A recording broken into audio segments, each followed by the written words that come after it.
அனைவருக்கும் தமிழினி ராமகிருஷ்ணனின் தமிழ் வணக்கம்.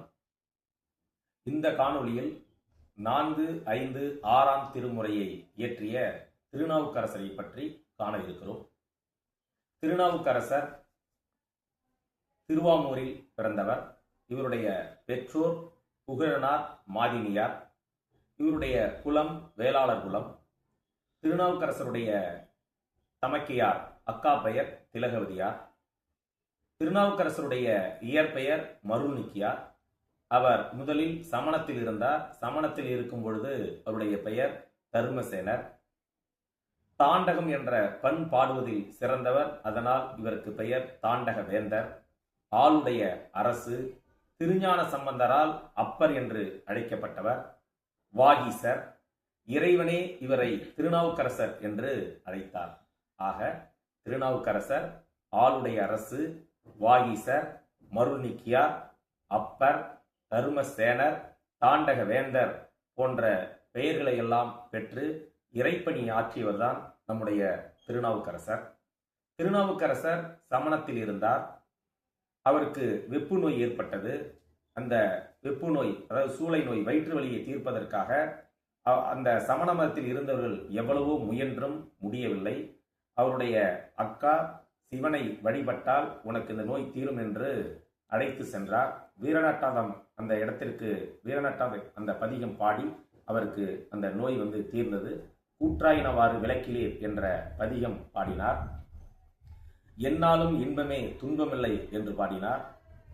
இவர் சமணத்தில் இருந்து சைவத்திற்கு மாறியதும் மகேந்திரவர்ம பல்லவன் இவரை திரும்பவும் அழைத்து வர படைகளை அனுப்பினான்.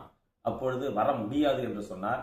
அப்பொழுது பாடியதுதான் நாமார்க்கும் குடியல்லோம் நமனை அஞ்சோ என்ற பதிக பாடலை பாடினார்.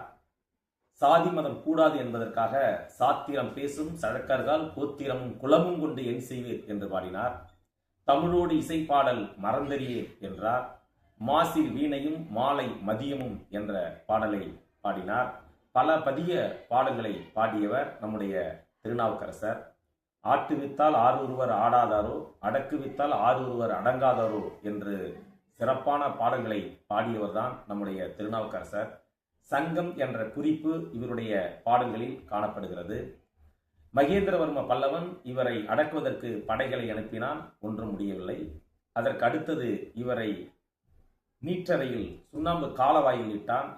அந்த சுண்ணாம்பு காலவாயில் 7 நாள்கள் இருந்தார். பிறகு எப்படி இருந்தாரோ அப்படியே வந்தார். அப்பொழுது அவர் பாடிய பதிகம்தான் மாசில் வீணையும் மாலை மதியமும் என்ற அந்த பதிகம். அதற்கு அடுத்தது இவருக்கு நஞ்சு கொடுத்தார்கள்.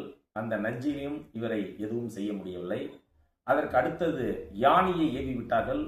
அதனாலும் ஒன்றும் பயனில்லை. கடலில் கட்டி கல்லை காலில் கட்டி கடலில் தூக்கி எறிந்தார்கள். அந்த கல்லே தெப்பமாக வந்தது. இப்படி எவ்வளவு அடக்குமுறையை ஏவியும் திருநாவுக்கரசரை எதுவும் செய்ய முடியவில்லை.